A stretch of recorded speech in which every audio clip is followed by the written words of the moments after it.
আসসালামু আলাইকুম। কেমন আছেন সবাই? তো আজকে আমি একটি ছোট্ট বেবি ড্রেসে পেইন্ট করব। সেটা হচ্ছে ব্লক প্রিন্ট আজকে করব। প্রথমে চিন্তা করেছিলাম যে পেইন্টিং করব কিনা, কী কালার ব্যবহার করব। তো আজকে আমি অ্যাক্রিলিকের রেডি কালারগুলো ব্যবহার করছি। তো আমি এখানে ফোমের মধ্যে বিছিয়ে নিয়েছি আমার যেই রঙগুলো প্রয়োজন। আর এখানে ছোট্ট একটি ব্লকের ডাইস নিয়েছি। ব্লকের ছোট ডাইস দিয়েও কিন্তু আমরা অনেক রকমের ফুল পাতা করতে পারি।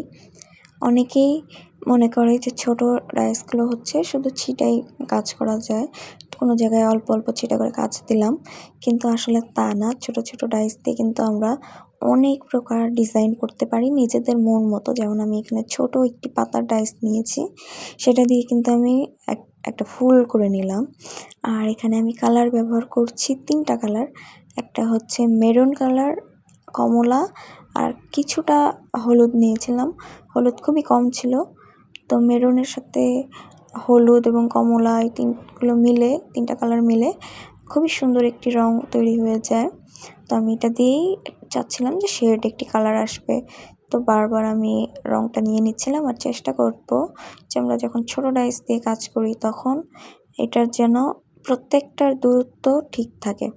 দূরত্ব ঠিক না থাকলে কম বেশি হলেই কিন্তু সমস্যা হয়ে যায়। দেখা যাবে যে আমরা এখানে দিয়েছি 5টা পাতা, তো কোনোটায় হয়ে যাচ্ছে 4টা পাতা। 4টা পাতা দেওয়ার পরও কিছু না কিছু স্পেস কিন্তু থেকে যায়। তো এই জায়গাগুলোকে মিলিয়ে নিতে হবে। যেমন আমার এইখানটা কিন্তু একটু রয়ে গেছে, অন্যগুলোতে থাকে নাই। আর উপরের দিকে আমি কিন্তু মেরুন কালার করেছি, একদম ডিপ মেরুন, আর কিছু হালকা করেছি। তো এইভাবে আমি মিলিয়ে করেছি। এটা কিন্তু একটি বেবি ড্রেস হবে, ছোট নিমা, ছেলে বাবুর জন্য নিমা বানালাম। তো এভাবে করে আমি প্রিন্ট করে নিয়েছি। আমাদের ইচ্ছা ছিল, মানে আমরা যতটুকু জানতাম যে মেয়ে বাবুর জন্য বানানো, আমার নিজের ভাগনার জন্য। তো মেয়ে বাবু চিন্তা করতে ছেলে বাবু হয়েছে।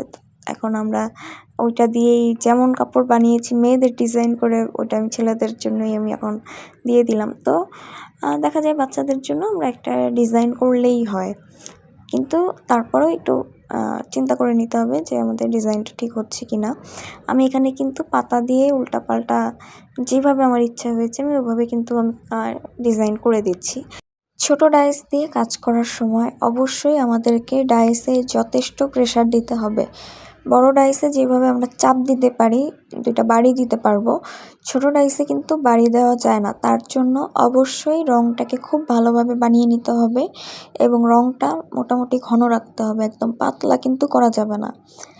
না হলে কাপড়টা কিন্তু সমস্যা হয়ে যাবে, মানে ছাপটা হালকা হবে, আর ওয়াশ করতে আরও হালকা হয়ে যেতে পারে। তার জন্য একটু চাপ দিয়ে দিতে হবে, হাতের চাপ দিতে হবে, প্রেসার দিয়ে করতে হবে। আর অ্যাক্রিলিক কালার দিয়ে কিন্তু ব্লক করা যায়, কিন্তু সেই ক্ষেত্রে আপনাকে অ্যাক্রিলিক কালারটা কিছুটা হালকা এই পাতলা করতে হবে।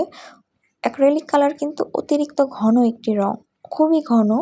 তো এটা দিয়ে কাজ করার সময় দেখা যায় কি কালারটা কিন্তু প্রচণ্ড আঠালো হয়ে যায়, প্রচণ্ড আঠালো।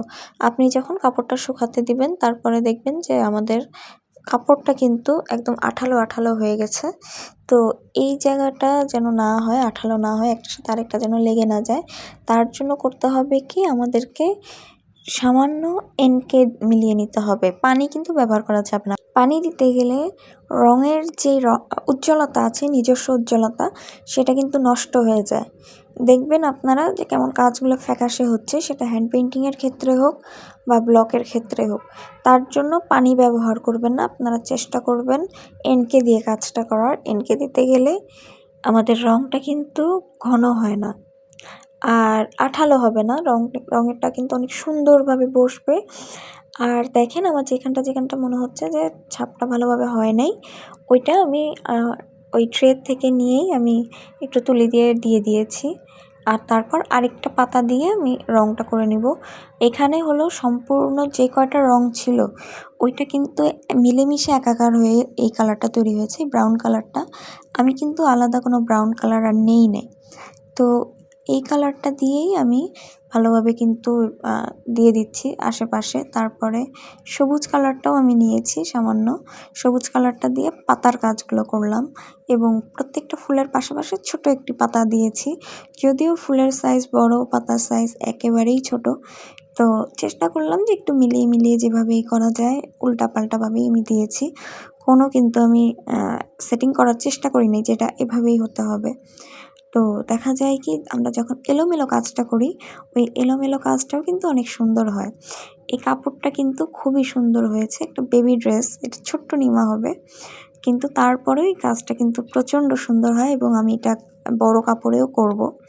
এখন আমি আরও একটি কাপড় নিয়ে নিচ্ছি। আপনারা দেখতে পাচ্ছেন আমার টেবিলটা, এখানে কিন্তু নিচে কম্বল আছে, কম্বলের উপর ৪ ভাঁজে আমি কাপড় দিয়ে রেখেছি। এটা হচ্ছে হলো পুরোনো চাদর, ছোটো কাপড় যেহেতু ছোটো টেবিলে আমি কাজ করছি। আর আমার যেই পরবর্তী যে পাতার ডাইসটা, ওইটা দিয়েই কিন্তু আমি এই সবুজ রঙটা ছড়িয়ে ছিটিয়ে দিয়ে নিচ্ছি। আজকের ভিডিও কেমন হলো অবশ্যই জানাবেন। সবাই ভালো থাকবেন। আসসালামু আলাইকুম।